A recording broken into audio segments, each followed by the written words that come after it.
Hey guys, welcome to the Liberal Hive Mind, a channel solely focused on exposing the abundant hypocrisy of the left. So the hush money trial is over, but of course this whole thing is far from over. You know, that's the unfortunate part for the Blue Anon Democrats, who are hoping for a free, legally handed election win here. It doesn't just end with the guilty verdict, it's now time for the appeals process. Donald Trump is obviously going to exercise every appeal option he has, as stated by Trump attorney Will Scharf. Former President Trump's attorneys, Will Scharf. Will, thanks for joining us this morning. There's a lot I want to get to. One of the things I want to begin with, though, is what Aaron Katursky was just talking about, this pre-sentencing investigation. Is the president going to fully cooperate? The president's going to cooperate with the pre-sentence investigation, and we're going to speedily appeal this unjust verdict. I think this case is replete with reversible error. We plan to vigorously defend President Trump's rights in the appellate courts all the way up to the U.S. Supreme Court if necessary.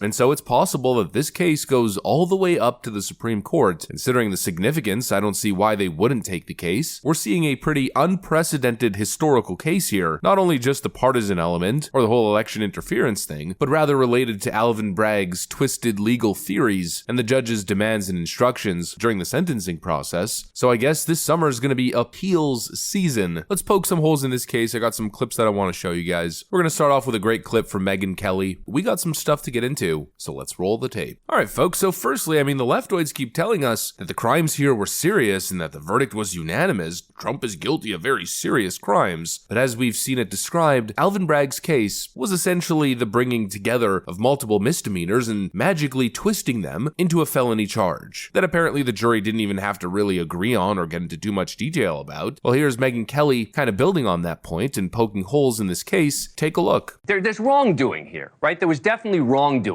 Whether it should have been a crime is a separate... What's the wrongdoing? What's the wrongdoing? All right, number one, it's paying $130,000 to a porn star to keep her quiet. That's to try to protect your campaign. Can we at least agree that's wrong? That's not illegal. It's not I didn't say it was... No, I just said moral versus legal. How is it wrong? Are we talking moral? I made it clear. I'm making it clear. For a minute, I'm talking about morality versus legality, right? There's no doubt that he engaged in... All right, I'll tell. Here's my response to that. And I said this on my show the other day. I don't know what kind of weird marriage these two have. Same as I didn't know what kind of weird marriage Bill and Hillary Clinton had. So I don't know what their covenant is in terms of what he's allowed to do on the outside of his marriage. But again, I don't mind the sex. It would be a serious problem. But I'm not talking about the sex. I'm talking about the $130,000 to keep her quiet to protect his campaign. Immoral?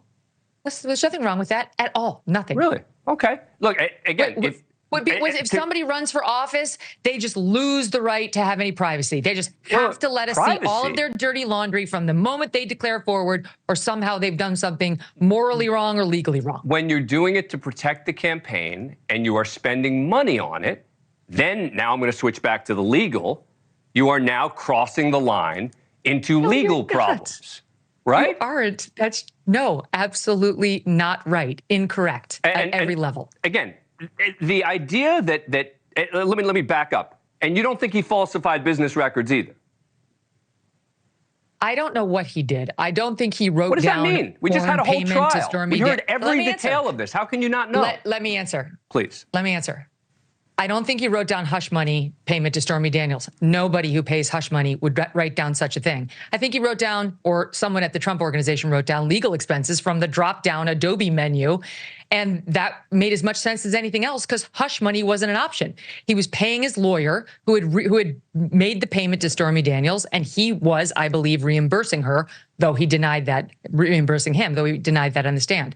I don't think there's anything wrong with doing that. I think you pay your lawyer money because he outlaid money for you, you could easily classify that as a legal expense. No matter what it's for, right? Even if it's illegal conduct, you can just put it's a legal expense, right? This wasn't illegal. There's nothing illegal about paying hush money for an NDA. It's done There's not. all the time. But when you're doing it to protect your campaign, it is. That's the difference. No. What law are you citing, Dan? Campaign finance laws. You're not allowed to give the... You don't know what you're talking about. What are you talking... You're wrong. Explain to me. Let me explain to you. Tell me what I'm getting wrong. Tell me what I'm getting wrong. When you're spending $130,000... I'll explain. Go ahead. I get it, because you're saying that there are limits to the campaign contribution somebody could make, and this has exceeded them, and then they hit it. I understand. That's his theory. However, this has been wrong from the start. Yeah.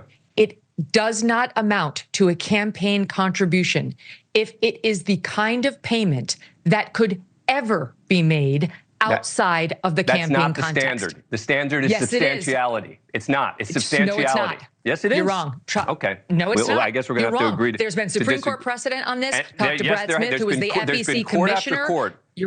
That the standard is substantiality. All right. Absolutely not correct on every level. And she brought up a very interesting point. There's apparently legal precedent suggesting that an expenditure could not amount to a campaign contribution if it is the type of payment that could ever be made outside of the context of actually campaigning. And obviously, if you're a public figure, if you're a celebrity, if you're somebody like Donald Trump, well, the hush money payment obviously probably would have happened regardless of whether or not he was running for office. If you're a public figure and somebody is threatening to go public with a story that would publicly ruin your reputation, damage your ability to continue doing your job as a public figure and entertainer, well, then you're probably going to take the NDA route and try to pay your way out of that situation. Trump's team could possibly argue that the payment itself cannot possibly be considered a campaign contribution. And there are actually some legal arguments to be made based on legal precedent. Here's some legal analysis that I uncovered. Firstly, Trump could make a First Amendment rights argument. The argument would be that the payments were made to protect Trump's reputation and avoid public embarrassment, not to influence the election. Therefore, these payments are a form of protected speech under the First Amendment. The legal precedent for that claim comes under Buckley versus Vallejo, 424 U.S. 1,